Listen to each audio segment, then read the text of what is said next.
Hey guys, welcome back to my channel. My name is Bree if you are new here, and in today's video I'm going to be doing a little speed reviews about all of the products that I tried in my shopmissa haul. So I have a ton of products in my little basket next to me, and I wanted to give you guys an update on what I liked, what I didn't like, how I felt once I tried products out more, some of the stuff I didn't get to try on camera, everything like that. If there are particular products that you saw in my shopmissa haul that don't get mentioned in this video, it's because they made it to my current favorites, and that will be up in a couple weeks, so I didn't want too much of a crossover, and also for the sake of time, because I do have quite a lot of products to talk about in today's video. So some things are just going to be in my current favorites, and I will talk about them then. And yeah, so if you guys are interested in seeing my final thoughts on a ton of products from my shopmissa haul, then just keep on watching. So I'm not going to go like in any particular order. I'm literally just going to reach in the basket and pull it out. Obviously I will have linked up in the eye and down below for you guys the shopmissa haul, the actual video, so that if you guys want to watch that before or watch that after, you are more than welcome to, just so you can see how everything applies and stuff like that. But jump into it. Alright, let me start off and get out of the way the products that I don't have like necessarily right in front of me. Just want to touch base on all of the different blending sponges that I bought. I bought a blender vault, I bought a bunch of the Wonder blenders, the Paw blenders. Honestly, I loved every single blender that I tried. Big fan of all of them.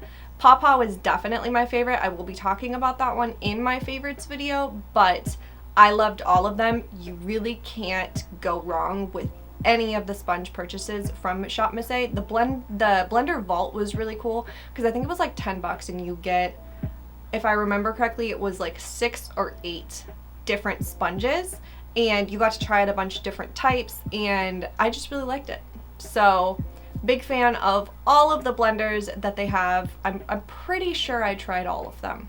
I'm pretty sure, but big fan of the blenders that I did try.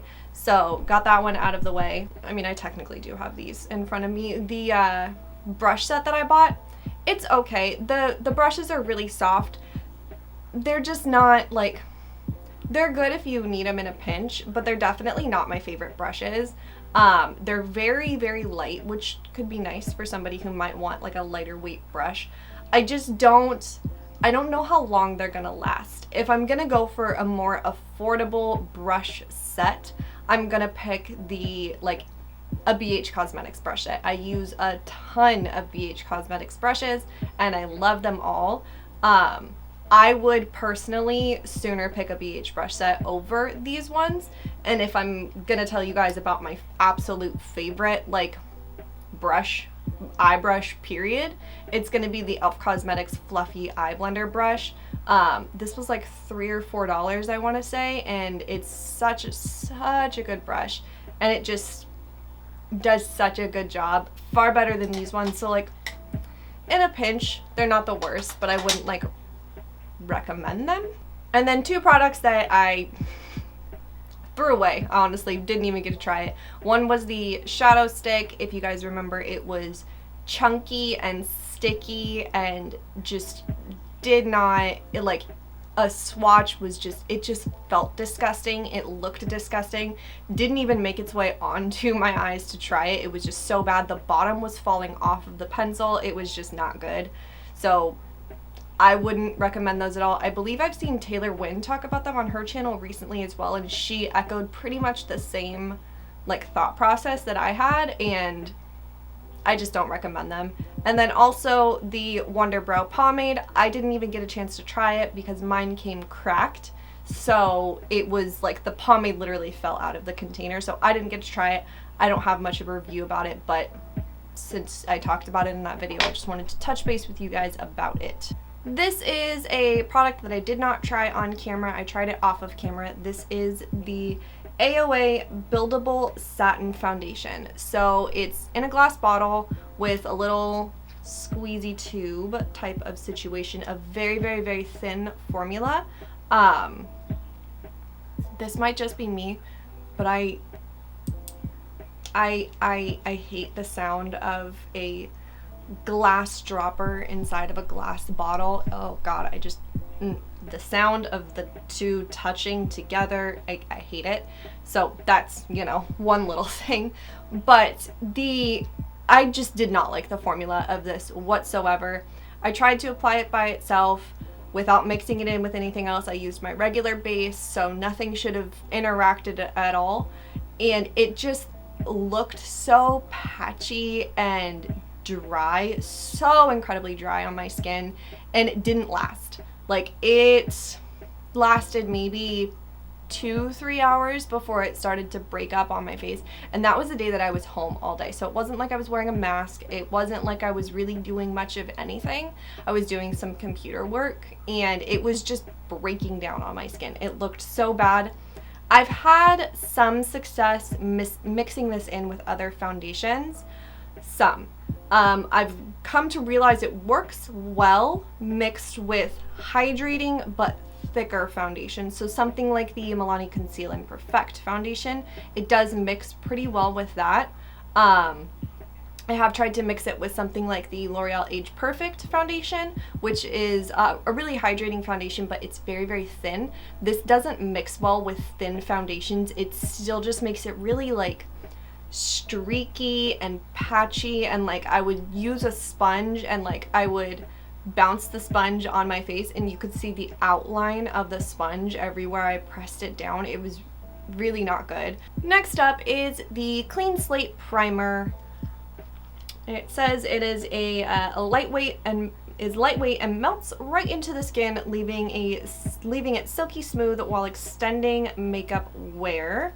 This is really, if I'm being honest with you, it really honestly just feels like a moisturizer. It's not really that like impressive. It didn't do much to hydrate my skin. It didn't do much to increase the longevity. It didn't like alter the way that my foundation sat by like making it more glowy or more, you know, hiding my pores or doing something like that. It really was just felt like a foundation or like a moisturizer.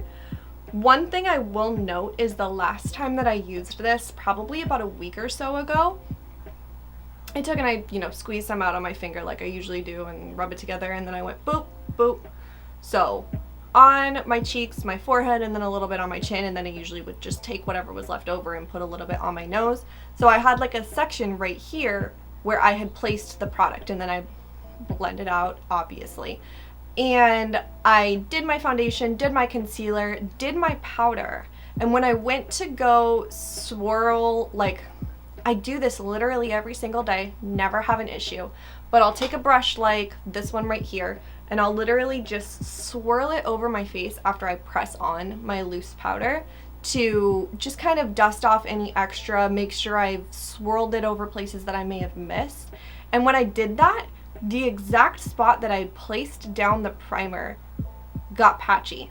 And then I was like, okay, that's kind of weird, but maybe as I put on, you know, other makeup, it'll kind of hide it a little bit, because at this point the ship had sailed. And I ended up using like a luminous blush that day, and I had just like this weird patch on my face of just like where most of the luminousness from the blush just stuck to it. It was the weirdest thing, and it was exactly where I placed that primer. So I'm pretty sure it has something to do with the primer. There are far better primers out there for close, well, not close to the same amount of money because this is $1, but far better primers out there from the drugstore that are still affordable, that do more.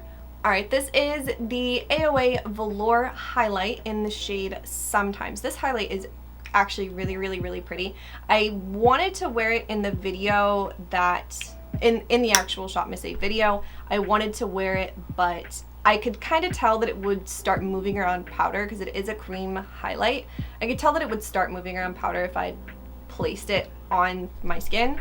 So I ended up not using it, but I have used it since with full cream looks, and it is a gorgeous highlight. It's not too over the top. It's a really pretty highlight, and it does start to set down to like an almost powdery finish. It's a little bit creamier than like a ColourPop Super Shock highlight, but it does kind of set down in that same way where it's very like, it's set. It's there and it's ready to go. It's not going to move around on you. It's not kind of all that. It's a very, very pretty highlight. It's not incredibly blinding.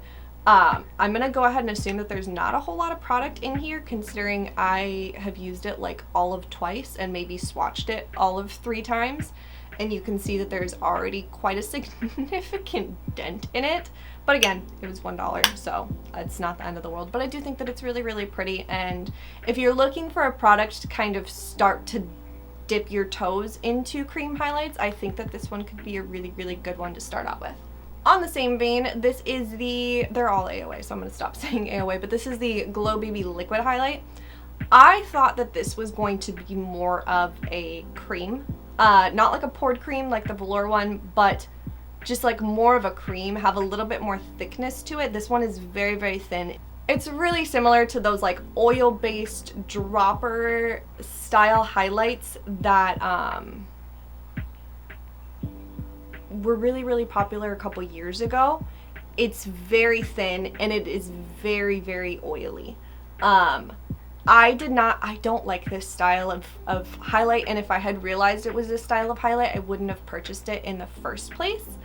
But I thought it was a cream, and I do like cream highlights, so I picked it up and I was incorrect. It is very, very pretty. Don't get me wrong. I will more than likely finish this off by using it on my body, rather than using it on my face. I didn't like putting it on my face. It moved around my foundation. It moved around any of like my cream bronzer, my cream highlight, anything like that. It just moved around too much stuff on my face for it to be worth it for me. Next up is the Perfect Pressed Powder. So I have translucent and then I have ivory. These are very, very drying on my skin. I've tried to use ivory like how I would normally use my number 7 Lift and Illuminate powder, which basically what I'll do is I'll take a pressed powder all over my entire face. Like I said earlier, we'll dust off the extra. And this is an old habit from back when I used to use translucent powders, but I'll take a pressed powder on a brush like this and kind of swirl it in and just kind of press that all over my face, once again making sure that I've got my entire face set down, and also just kind of bringing a little bit of color back to my skin, again from back when I used to use translucent powders.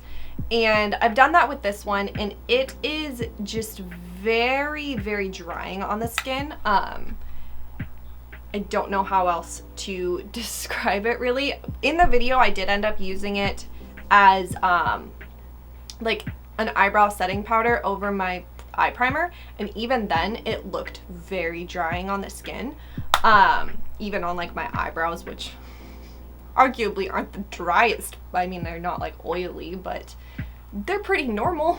My eyebrow skin is. In fact, the majority of my skin is pretty fucking normal right now, which is cool. But it was very, very drying on my skin.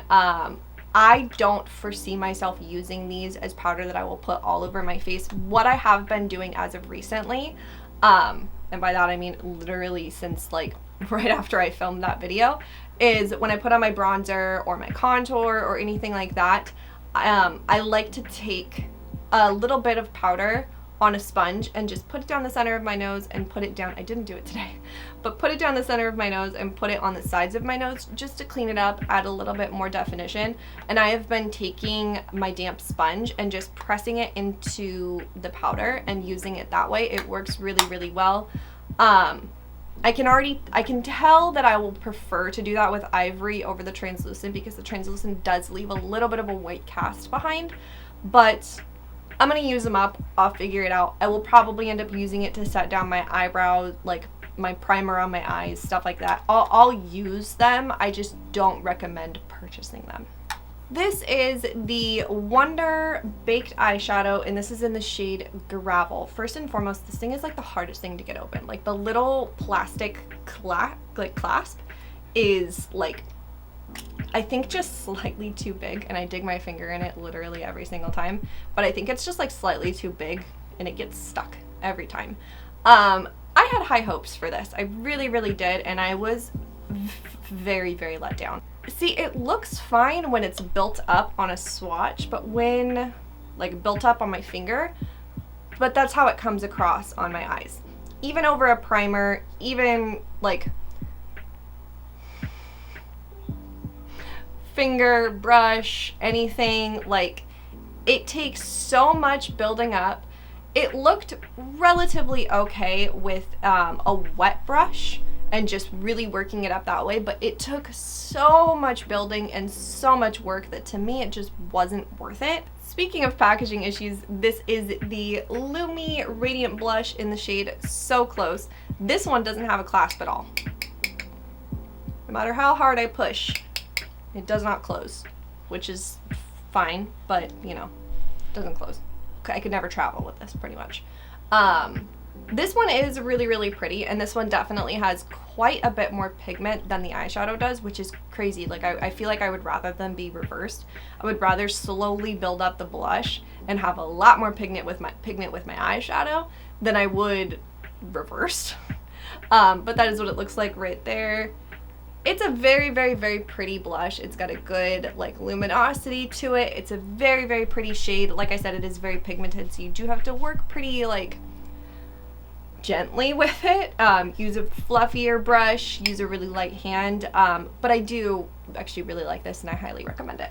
And then I have these perfect blushes, and I have the shade Pheno and Wispy. So I used Pheno as a bronzer, and then Wispy is obviously just a blush. These are gorgeous. They apply so beautifully. They're really, really like, they're not crazy pigmented. You do have to build them up quite a bit, but they just look so good on the skin. They're matte, but they're not drying. They really just, they look really, really good. There's Pheno, and then there is Wispy right there. They're just really pretty shades, really affordable. I highly recommend them. I don't know that I would recommend using, especially if you're close to my skin tone, using something like Pheno as a bronzer, because I feel like you're gonna run through this really quickly, especially because you have to build it up to get a good like color payoff, and you bronze a lot more of your face than you blush. It also is just, it does pull a little bit warm on my skin. It's not the worst, and I definitely will continue to use it as a bronzer. All right, just 5 more products left to go, and then we are done. Next up, I have the Neon Buttercream Gel Liner / Shadow, and then I have Energetic and Ambition.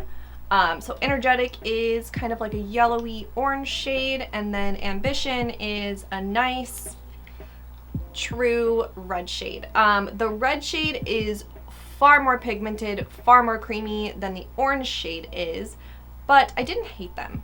I definitely find myself reaching for the red shade over the orange shade just out of ease of application. Look how even and smooth and nice the red one is, and then the orange one just has like a little bit of like a patchiness to it. It just feels a little bit drier when you put your finger or your brush into it. The shade isn't quite as in your face as the red is, but that could just personally be a personal preference. But overall, they had a really, really good lasting ability. They stayed all day. They didn't move around. I did graphic liners in the video. I've done graphic liners with them since then. I never had any like transfer or anything weird with them. I honestly am a really, really big fan of these, and I might end up purchasing more. What I'm going to wait on them is to see how quickly these dry out. Next up is the Velour Eyeshadow, and this one is in the shade Lucky Star. The color of this is really, really pretty. It does feel, it is almost identical in formula to the Velour Highlight. They're very, very similar. It's a very, very, very pretty shade. And it looks gorgeous on the eye. It does build up really nicely. You can sheer it out, you can build it up, you can, you know, do whatever you want with it. I'm gonna really build it up for you guys here so you can get a really good idea of it. It's a very interesting shade. It's like kind of cool toned, but it has like kind of a warm base to it. It's a very, very, very pretty color. The only reason that I don't like this is, okay, so let me wipe it off my hand. My eyes are 2 different shapes. I have, you're not going to be able to see it because I have lashes on. I have, this eye is not hooded at all. You can see, are you gonna be able to see? I can't tell if you can see, because if I look up, then all I see is eyelashes. If I look up to the thing, hopefully you can see. If not, you might have seen in other videos. If this is your first time watching my channel, go watch one of my like palette throwback Thursdays where I don't have lashes on. At the very beginning of the video, you can tell that my eyes are two different shapes, but where I'm going with this is this eye is not hooded. I have a lot more lid space on this eye, whereas this eye is hooded, which is kind of fun. It's really fucking annoying when I'm putting on makeup because I have to like over exaggerate stuff on this eye to make it look like this eye is the same shape as this eye. I have to like take up my shimmer shadows a little bit higher on this side. I have to kind of just over exaggerate this eye a little bit more just so that they look even. But where I'm going with it being kind of cool is that I can test both the wear times on both a non-hooded eye and a hooded eye. So I can see if a shadow or something or whatever creases on one eye or transfers on one eye versus how does it work on a non-hooded eye. I get the best of both worlds. But where I'm going with this is that this creases so fucking bad that it was creasing on my non-hooded eye. But on my hooded eye, oh my god, it's the worst thing I've ever seen. I do my eyes first, and then towards the, like literally basically I'll do my eyes first, I'll do the rest of my face, and then I will go back and I'll touch up my liner, put on my lashes, and do my brows. So technically I do my eyes first and I do my eyes last. The last time that I threw this at my cat, the last time that I used this, I put it on obviously at the beginning. By the time I got around to finishing up my eyes, which was probably maybe an hour later considering if I was dicking around or not, it was already incredibly creasy. I tried to put on a little bit more, smooth it out with my finger, kind of, I don't know, mush it back into place, I guess. Within an hour, it was super creasy again. So for that reason, I would not recommend these at all because it's just gonna crease on you and it's just not gonna look good, and I don't recommend it. All right, we have the Diamond Lip Gloss. I have the shade Hard Candy. This is a really, really, really thin gloss. Where can I even swatch this? Really thin, but it has a lot of pigment to it. And a lot of glitter to it. It's a pretty shade. It's just very, very, very bright. I intentionally picked this color because I knew that it would work well with those gel liners. I don't foresee myself, I don't even want to say that. It's a pretty shade. It felt nice on the lips. It didn't like break down or get funky or do that like stringy thing when you talk. It's a really, really nice gloss. I don't know how many people would gravitate towards the colors that they sell, but it is really nice. It's just kind of very basic. That's really where I would leave it at. It reminds me a lot of NYX still does, at least they used to sell these duochrome glosses that had like a pigment, but they had a slightly different shift to them in the glitter, and that's a lot of what this reminds me of, especially in color. Like I said, it's a pretty shade. It's just not, it's just all right. I got two flops pretty much. This is the Velvet Lips in the shade Chris like Kris Jenner. I fucking hated the way that this felt on my lips, so much so that I actually never put it on after that video. I hate it. I hate it so much. It's so thin and watery, and like it moves around on your lips when you talk. If you put your lips together, it gets like that weird like line of demarcation where your bottom lip touched your top lip. It's just, I don't like it. I just didn't, I hated the way it felt. And then last but not least, I have the Wonder Lip Liner in the shade Nom Nom. This is all right. I had a really hard time sharpening this. Using the same sharpener that I always use with every other lip liner or, you know, eyeliner that I use This just would not sharpen for the fucking life of me. And also, like, if you look at this, right, a nice nude color, it's like a peachy orange shade. It's really not flattering on my lips. It felt drying, like it was slightly creamy going on, but like it started to set down and felt really drying. I wouldn't recommend this. There are far better lip liners out there. Wet n Wild makes really gorgeous gel lip liners that are not even that much more expensive than these and far easier to work with and just better overall than what this is. I wouldn't recommend. Alright, so that is going to wrap up today's video and my review of all of my shopmissa products that I tried in my recent video. Like I said, if there are any products that you can remember from the other video that didn't make it into this one, you're gonna hear about them in my current favorites, so definitely subscribe, stay tuned for that. And yeah, comment down below and let me know if you've ever tried anything from shopmissa before, and if you have, what your favorite products from the brand are. I would love to know. Please subscribe if you have not already. It would mean the world to me. Like this video, ring the bell, do all the things. I hope that you guys have an awesome, awesome day, and I'll see you guys in my next one. Bye!